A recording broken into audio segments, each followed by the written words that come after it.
Welcome everyone, my name's Sylph, and this is my attempt to beat a hardcore Monotype Nuzlocke of Pokemon Ruby using only Psychic Pokemon. After the Fire Red Hardcore Nuzlocke, I decided I wanted to up the challenge even further and limit us to a specific type of Pokemon for the entire game. As always, if you want to join in on these challenges live, make sure to follow me on Twitch. The link will be in the description below. Now, why choose Ruby over Emerald, you might ask? Well, there's one simple reason. Both games are kind of limited in the number of Psychic types that they have, with just the ones on screen being obtainable, since we don't allow legendaries, of course. However, Ruby has the potential for just one additional Psychic line, Meditite and Medicham, which is completely unobtainable in Sapphire and even Emerald for some reason. Knowing how these hardcore Monotype Nuzlockes go, I decided it would be worth it for the one extra encounter. If you guys have seen my challenges before, you know the rules, but this one adds the Monotype rule. Basically, only the first Psychic Pokemon encountered in a given route or area can be caught, with no duplicates or same evolutionary line Pokemon allowed, and no legendaries. If a Pokemon faints at any time, it is permanently boxed. No items except held items can be used in battle. Party Pokemon levels are limited to the highest level Pokemon of the next gym leader or Elite Four member. And finally, the battle mode must be put on set at all times. This run is going to be something else, so here we go.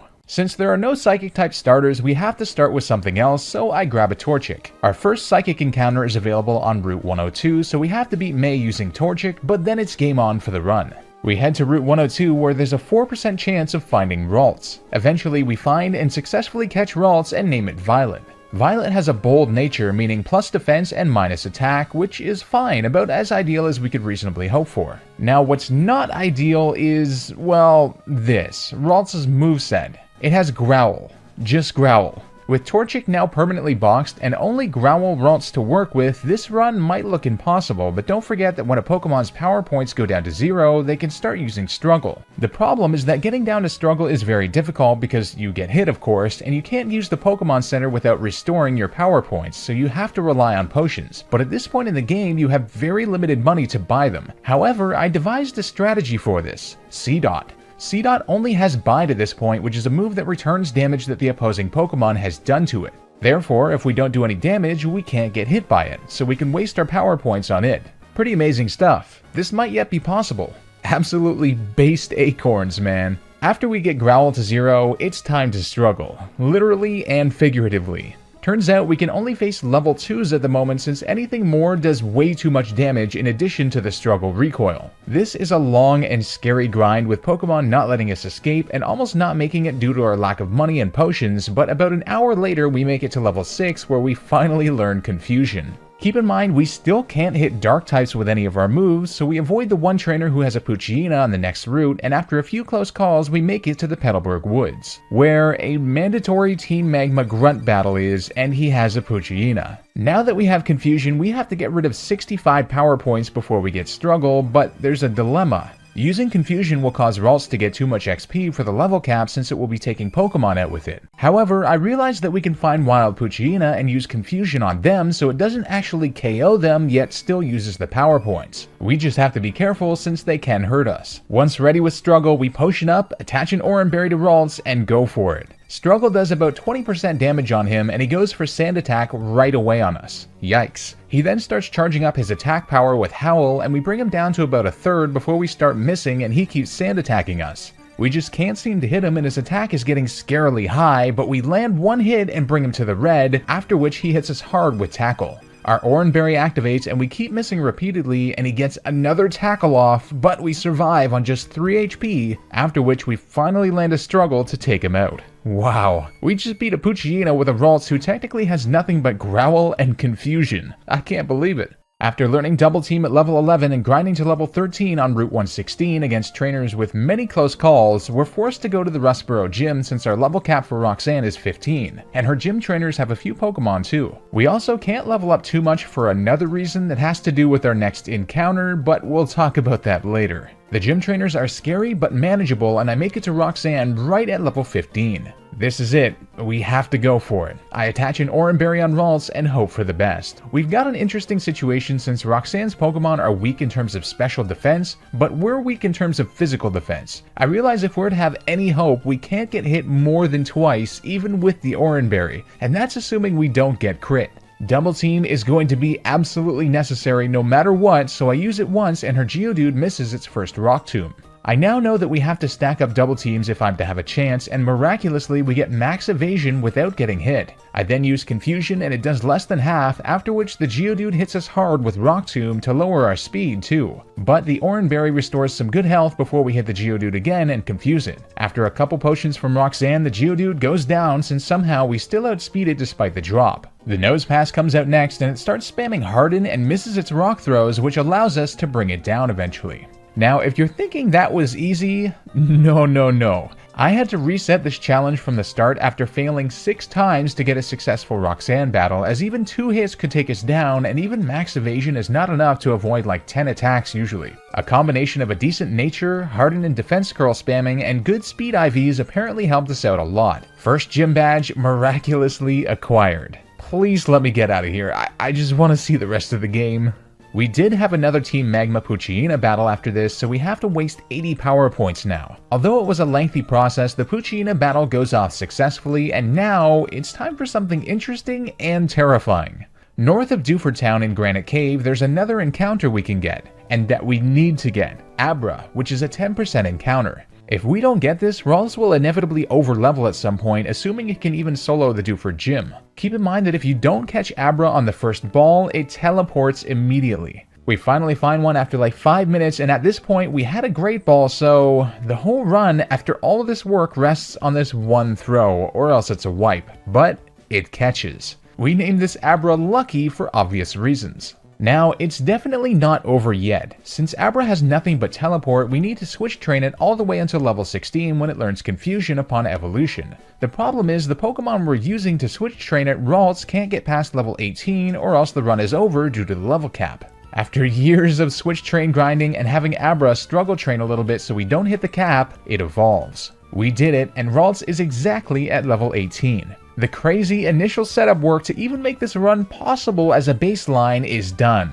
and we were honestly lucky beyond belief to make this happen. After also getting Kadabra to level 18 using the gym trainers and making sure we don't have items on either Pokemon since his Makuhita has knockoff, it's time to face Brawley. Here, I accidentally led with Ralts when I meant to use the more powerful Kadabra. I use 1 Confusion on his Machop and it does over half, and Machop uses Bulk Up. Knowing that Ralts won't be able to one-hit KO Makuhita and that knockoff on the switch would be brutal, I know I have to switch Kadabra in now, but after that Bulk Up, it's a bit worrying. We switch and Machop uses Karate Chop, which also gets a critical hit to bring us to just 9 HP, but we take it out with Confusion. Now we absolutely need a one-hit KO on Makuhita, and I wasn't sure if we could do it, but Kadabra is an absolute beast and gets the job done. Now, of course, in a Psychic Monotype challenge, the Fighting Gym is going to be the easiest one that we face, but that was still a bit worrisome. Second badge is in the books, and I never thought we'd even get the first. The stretch to the third gym is really scary since there are a lot of trainers, and the level cap for Watson is 23, with both our Pokemon already at level 18.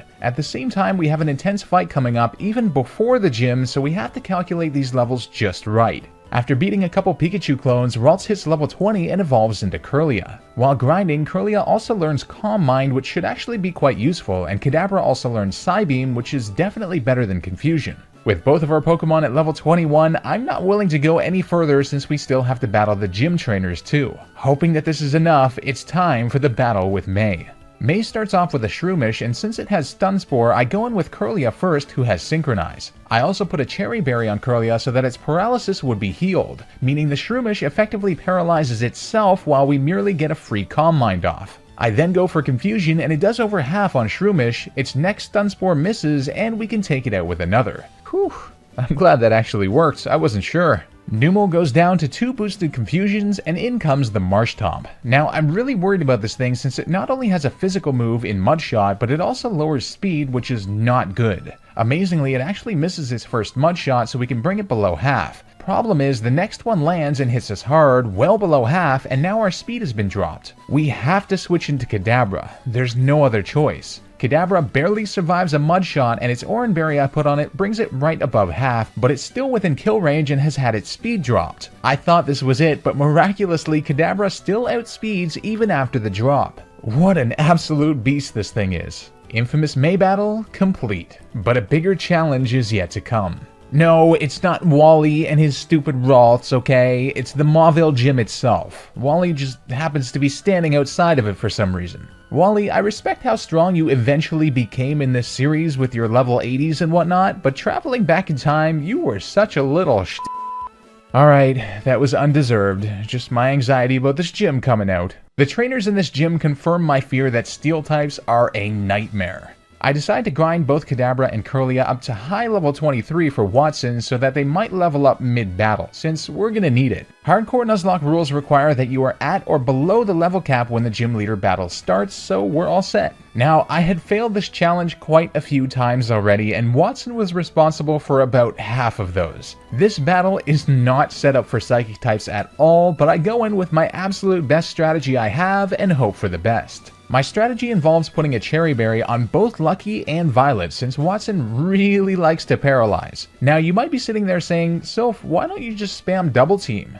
Well, Double Team kind of gets harder to use as playthroughs go on since setting it up is way too risky. But Watson also has Shockwave on his Magneton which cannot miss, so Double Team doesn't help. Calm Mind is also only really useful offensively since his Pokemon have Sonic Boom which does set damage, but we need that attack boost to do anything here. I decide to lead with Kirlia against his Magnemite and use the same strategy we used against May. Calm Mind, get Thunder Waved, have Synchronize activate to paralyze Magnemite, then our Cherry Berry activates to cure us. I go for another Calm Mind and unfortunately the Magnemite breaks through paralysis and goes for Thunder Wave again. I get off another Calm Mind though and Magnemite hits us hard with Sonic Boom before I do less than half with Confusion after all that. But it confuses and he hits himself to below half, after which we can take him out. Whew.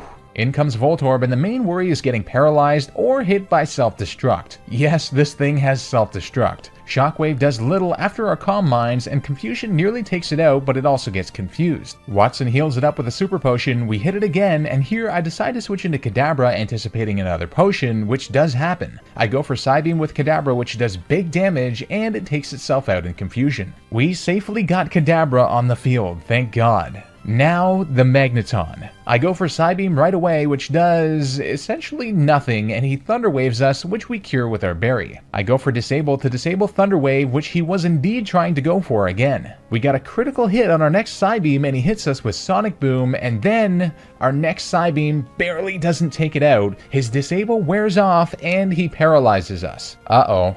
It now outspeeds us and hits us hard with Sonic Boom again, but we survive and break through paralysis to get the win. Now you might understand why this took like 6 tries. Between the struggle strategies, Roxanne's battle, having to catch Abra on the first try, and Watson's battle, I had 12 total entire restarts of this challenge to finally get this badge. The problem was not only typing, but status and the fact that we can only get 2 Pokemon up until this point. I had a theory that the game would really open up after this badge, so let's hope that I was correct. Before anything, I decide to teach the Shockwave TM Watson gave us to Kadabra. We need some type coverage to handle dark types, so it had to be done. Plus, it can't miss, which is nice. Theoretically, our next encounter would be Baltoy in the Route 111 desert, but we can't access any wild Pokemon in there yet without the goggles. We are literally one step away from another Pokemon on our team.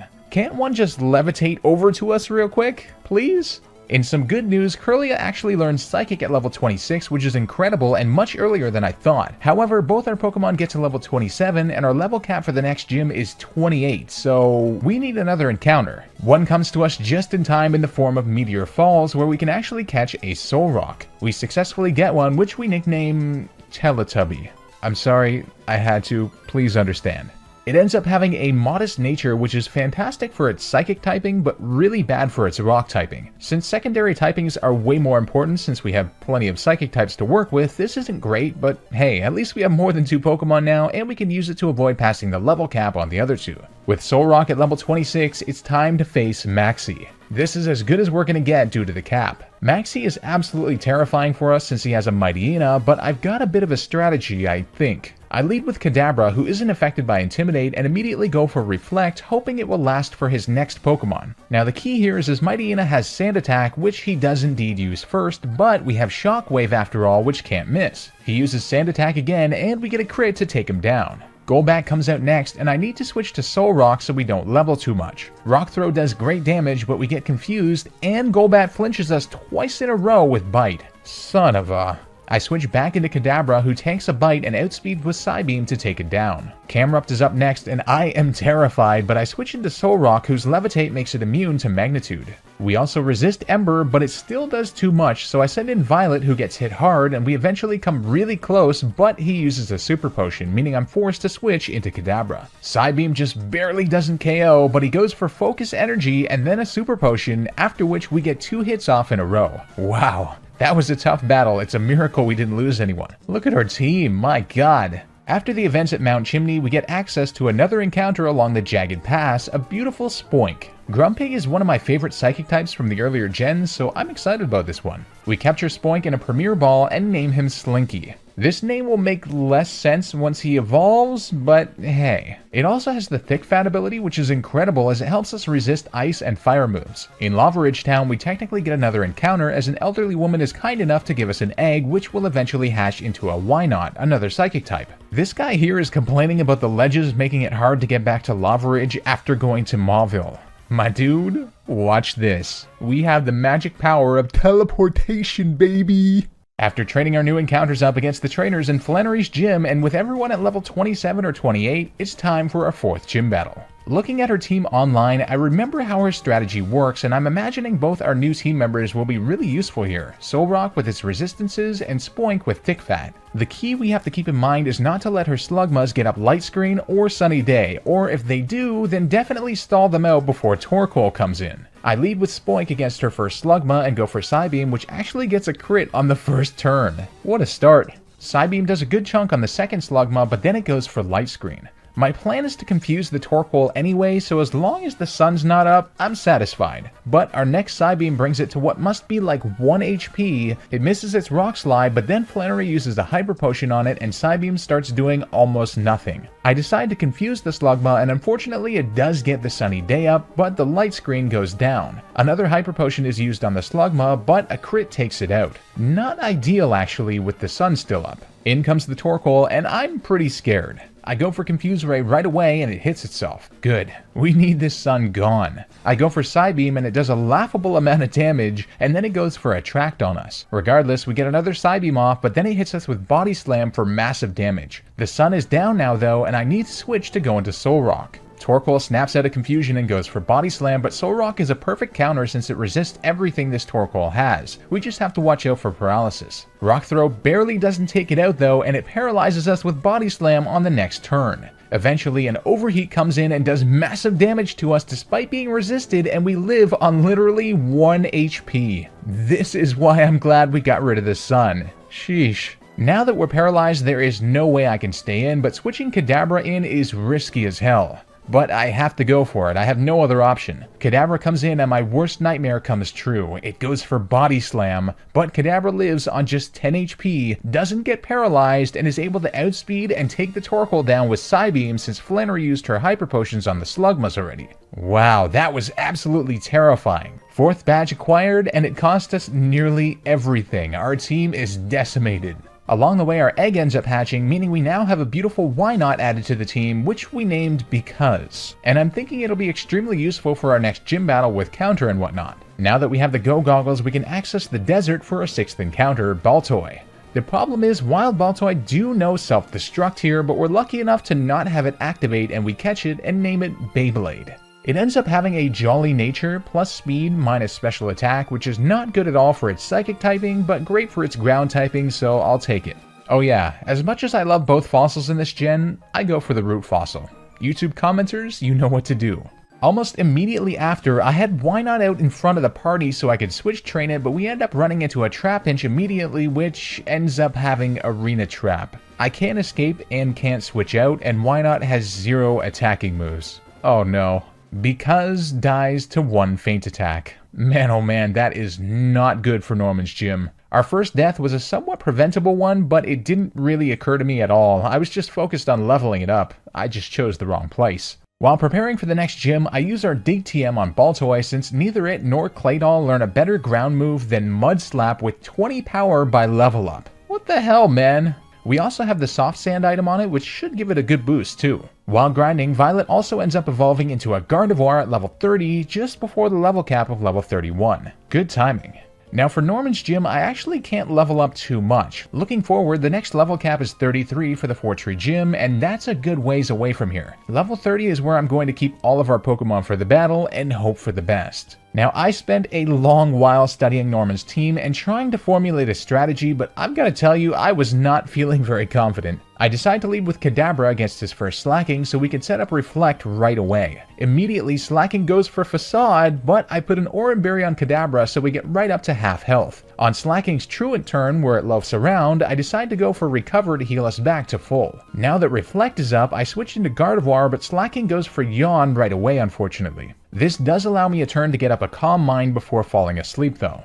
Amazingly, Slacking goes for Yawn yet again while we were asleep, but our Reflect wears off. Eventually we wake up and get another Calm Mind off, but Slacking hits us with Yawn yet again. I decide to go for the Psychic, but it just barely doesn't take that thing out even after all the Calm Minds, and Norman uses a Hyper Potion. We fail to wake up multiple times and Slacking does huge damage to us with Facade. Our Oranberry brings us right to half. We need to wake up on this turn, and we do.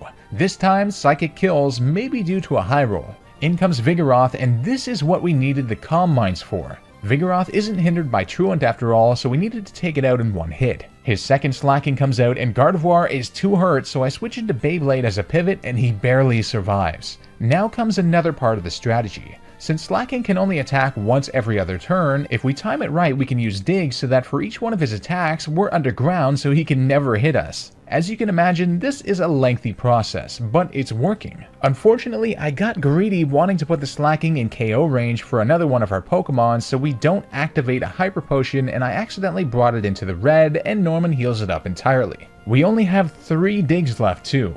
This is not good. With the Slacking at about 2/3 health, I commit to the switch to Kadabra. I get up Reflect immediately and it goes for Facade of all things, which brings us to 18 HP. My god. I realize I need to switch again, this time into Gardevoir. He goes for Facade and thanks to Reflect brings Violet down to just 12 HP and we hit him with Psychic. This is gonna be close. On his next Truant turn we go for Psychic again and amazingly enough it does just enough to take him out. That was absolutely crazy. Without Reflect there is not a chance we could have done that. What kind of father traumatizes their kid like this? On our way back up towards 4-tree City, I help Watson out with whatever he's got going on, and he gives us Thunderbolt, which should come in handy later, and I also picked up Ice Beam from the abandoned ship. Along the way, we also run into Steven, who says, "In this vast world, there are many types of Pokemon. Do you raise different types, or do you only raise Pokemon of a certain type?" Well, leave me alone, Steven. During our travels, Spoink evolves into Grumpig at level 32, which I'm really excited about. At the Weather Institute, we face Magma admin Courtney, who has a Mightyena, a terrifying prospect for our team. She switches it into our Kadabra, and I switch into Solrock, but Swagger confuses us, after which we get hit by Bite into KO range. Baltoy is also forced to switch after one Dig, and unfortunately Gardevoir doesn't have a move to hit Mightyena at all right now, nor does Grumpig. The only thing I can do is to go back into Kadabra again, and we get hit by Bite immediately, which does a bit under half. Mightyena hits us with Swagger though, we hit ourselves in confusion and then get hit by Bite, and that's it. Lucky the Kadabra goes down. The rest of our team is basically dead meat too, but now that Baltoy isn't confused, I get one Dig off, but we're brought to 6 HP. I switch into Grumpig next, who tanks a Bite reasonably well, and I go for Confuse Ray on it. I then use Magic Coat, it snaps out of confusion and uses Swagger, which confuses it yet again since it just gets bounced back, and it KOs itself in confusion. My god. Lucky was an absolute hero to us, and losing Reflect is definitely not ideal. Rest well, my friend. I definitely need to teach Gardevoir Thunderbolt now. Immediately after, we have a surprise battle with May that I forgot about, but thankfully I healed in the bed at the Weather Institute, and we managed her pretty easily with a couple close calls on Gardevoir and Grumpig. On the bridge, we encounter Steven again, who says, "It's been a while." Really, Steven, has it? Because if I recall correctly, I just saw you 10 minutes ago at the start of this route. Now, leading into the gym, we have a big problem. All of our Pokemon are at level 33, and that's with avoiding like 90% of the trainers along the way, and we haven't even faced the gym trainers yet. the level cap also happens to be exactly 33. We need new encounters, so I press on all the way to the Safari Zone right beside Lily Cove, which thankfully is accessible to us. But they want us to have a Pokeblock case, which we forgot to get in Slateport, so we have to go all the way there and back again on foot while avoiding all of the trainers. Dear Lord. Just like in Fire Red, due to the low capture rate, we're saying that each new area in the Safari Zone allows a new encounter, and in Area 1 we can get a Natu and we successfully catch it and name it Xylo. In Area 2 we find a Girafarig, but unfortunately we actually failed to catch it. That's not good, especially given our low encounter of potential Psychic types to begin with. My plans for the future involved having a normal type, which could have also been great for our secret power TM. Well, at least Natu allows our levels not to be too high. Natu evolves immediately into Xatu at the next level and is able to take out most of the trainers in the gym. With Xatu at level 32 and everyone else at level 33, we make it in the nick of time to Winona. I lead with Gardevoir against Winona's Swellow, and despite a couple of double team attempts, it goes down to Thunderbolt. Pelipper, with its 4 times electric weakness, is of course an easy KO. Skarmory suffers the same fate as well. Man, oh man, thank God for Thunderbolt here. Altaria comes out and we can't do a whole lot to it with Gardevoir, so I send in Solrock. Now Solrock is honestly probably the single best Pokemon you can use here, as Altaria can effectively do nothing to it. It keeps Dragon Dancing repeatedly, but we resist everything it can throw at us, and Dragon type moves are special anyway. A few Rock Throws are able to do the job after a few Hyper Potions on her side, and it just hits us with 1 Dragon Breath, which does less than half, but did paralyze us. Wow, an easy gym battle.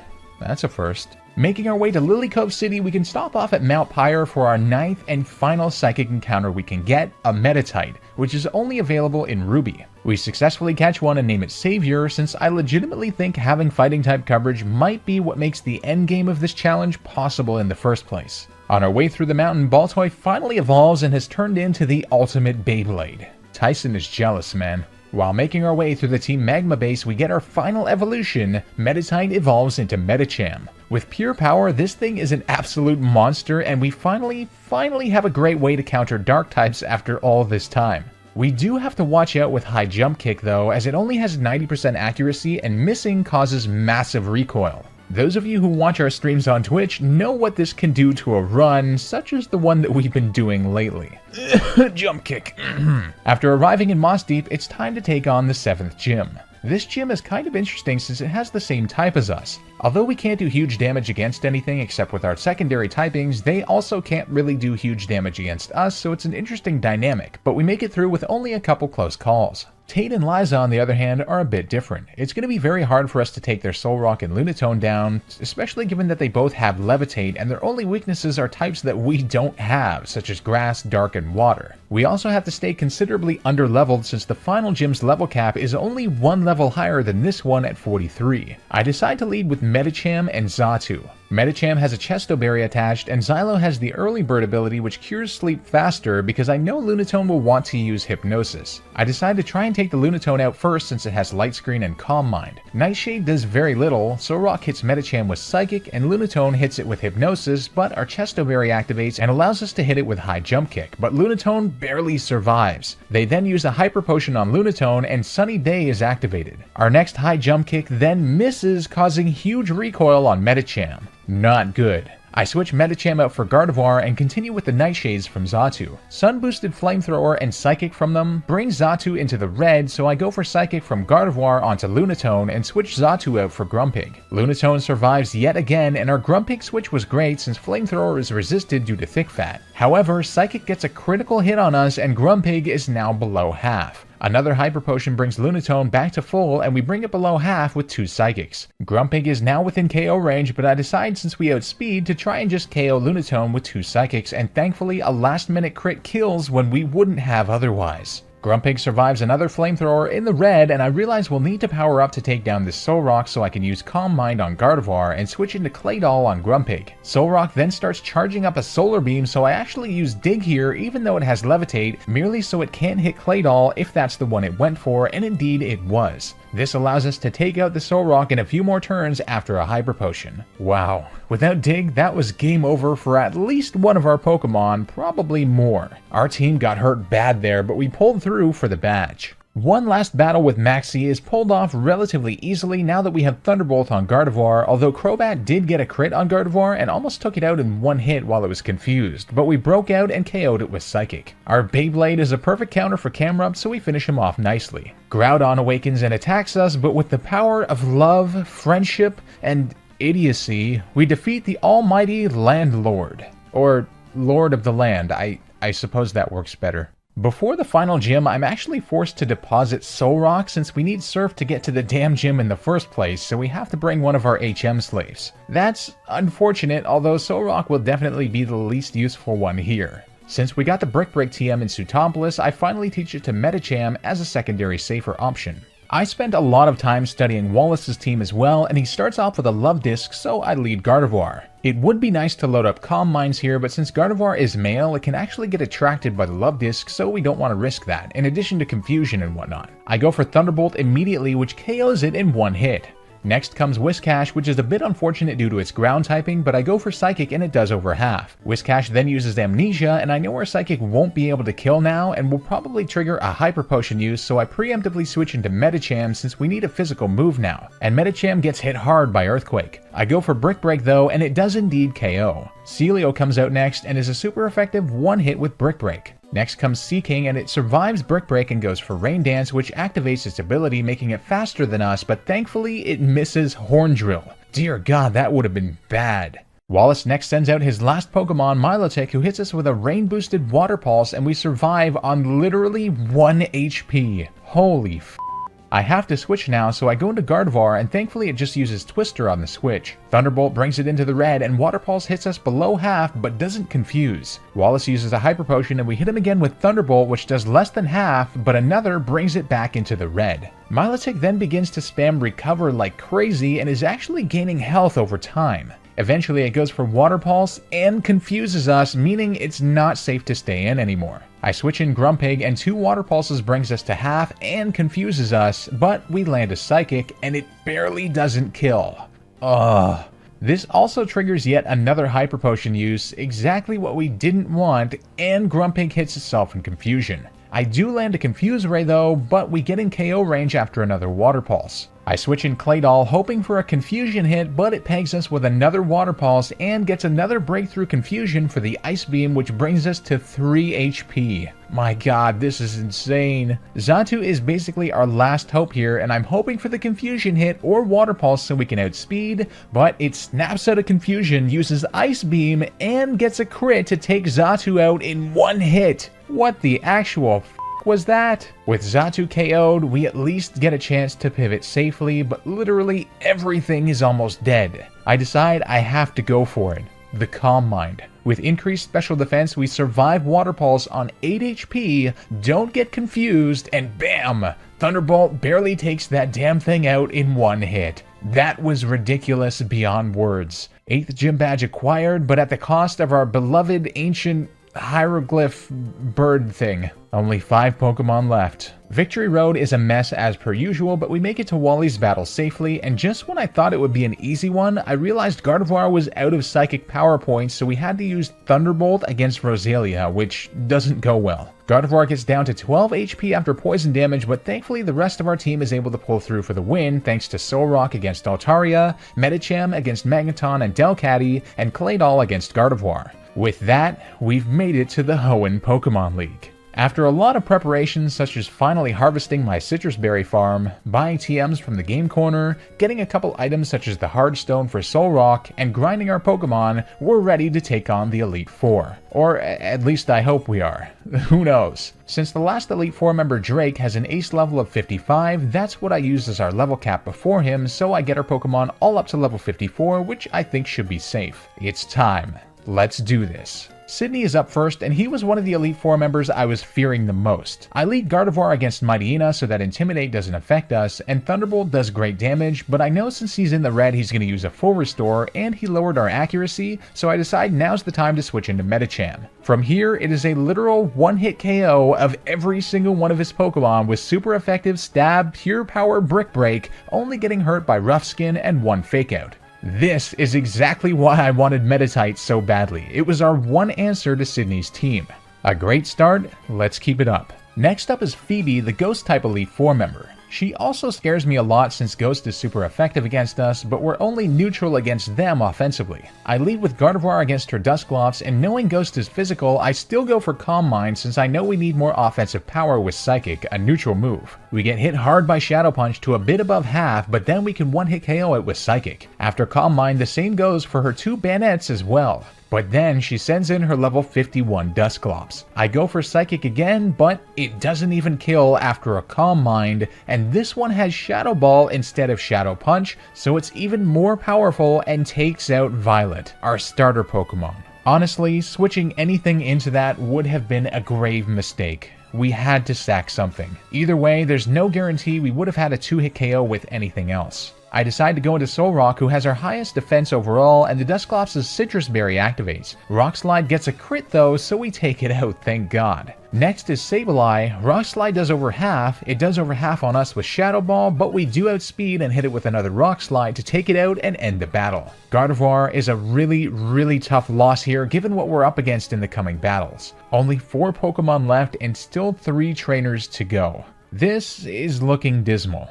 Up next is Glacia, the Ice-type Elite Four member. I decide to lead with Medicham and hope to God we can come close to one-hit KOing everything with Brick Break since her whole team is weak to fighting. This plan actually works initially, KOing both her Glalie and both her Celios instantly. But then her Walrein comes out and actually survives a Brick Break in the red and hits us hard with Blizzard. Both of our Citrus Berries activate, but at the last second I realize that Medicham might actually level up past the level cap if we do take it out, so I switch into Grumpig, who uses Calm Mind before getting hit by a Surf, just so I ensure the KO with Psychic and don't trigger a full restore. And the plan works. 3 Elite Four members down, and we no longer have to worry about the level cap. Next up is the final Elite Four member, Drake, a Dragon Trainer. Now, I had taught Claydol the Ice Beam TM we got for this exact reason, and it's time to see if it'll pay off. I start off with Claydol, and Drake sends in Shelgon. Had I known he was going to spam Protect, I could have gone for Cosmic Power here, but I couldn't really risk it either way since he has Crunch too.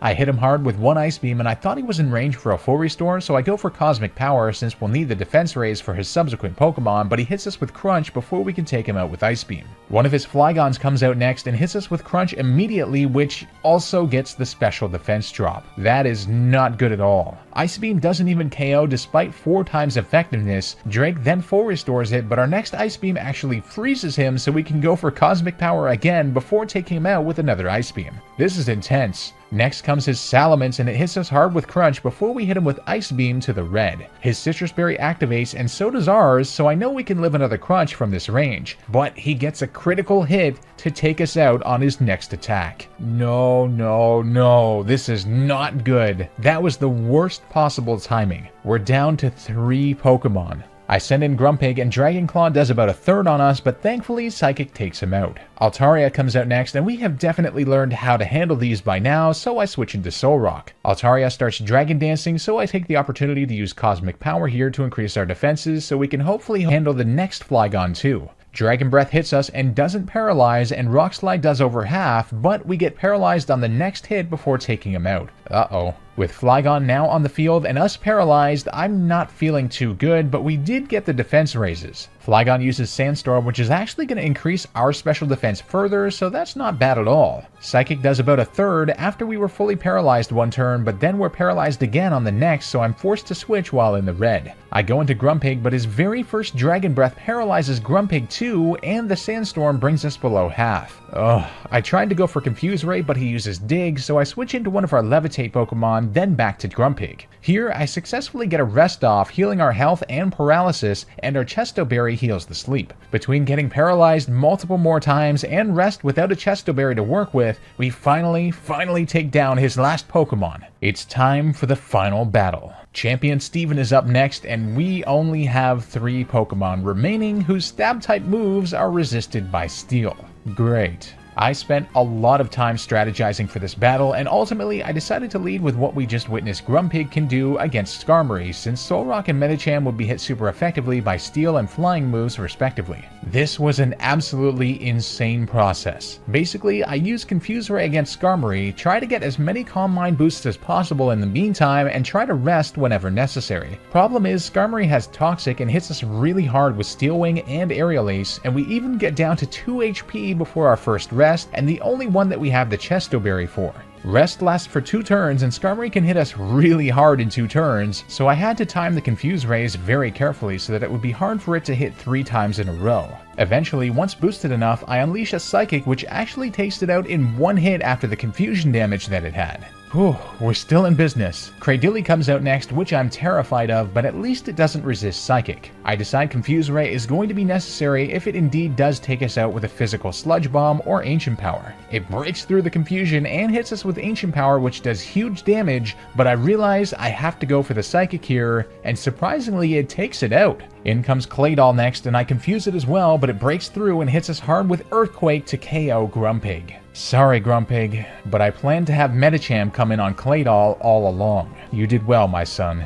Now is the time to act. We get hurt by spikes, but I start using Bulk Up. Claydol only has Earthquake, Ancient Power, Light Screen, and Reflect. I confused it so it wouldn't hit us too hard with Earthquake immediately before we boosted our defense. Now, Reflect might be worrisome, but don't forget that Brick Break actually breaks down any screen moves. Claydol offers us a perfect opportunity to power up here due to Grumpig's Confuse Ray sacrifice, and Brick Break just barely doesn't take out Claydol. But after the full restore, we hit him again. I go for Bulk Up since I realized we couldn't even take the Claydol out in 1 hit, and that our Citrus Berry activation would actually bring us to better health than we had, then KO him. Our Medicham is supremely powerful now. We need to hope that it doesn't get hit by Water Pulse on our Moldo though, and thankfully we take him out in 1 hit. Also thankfully, Sturdy doesn't act like a Focus Sash in this generation, so Aggron also goes down. It all comes down to Metagross now. With 2 Pokemon remaining, this is it. We do outspeed, and we take it out. My god,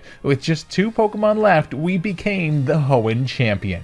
We defeated a hardcore Nuzlocke of Pokemon Ruby using only Psychic types. I honestly could not believe it since we went into Steven's battle with just 3 Pokemon. Let's go. I hope you guys enjoyed this challenge, and don't forget, we do runs like these live on Twitch, so if you want to take part in them, make sure to drop me a follow on Twitch. The link is in the description below. A huge thanks goes out to my patrons who help make these videos possible. If you'd like to support the channel and get your name up here, the link's also down below. If you enjoyed, drop a like to help out the video and leave a comment letting me know what kind of run we should do next, and I'll see you guys for our next challenge video.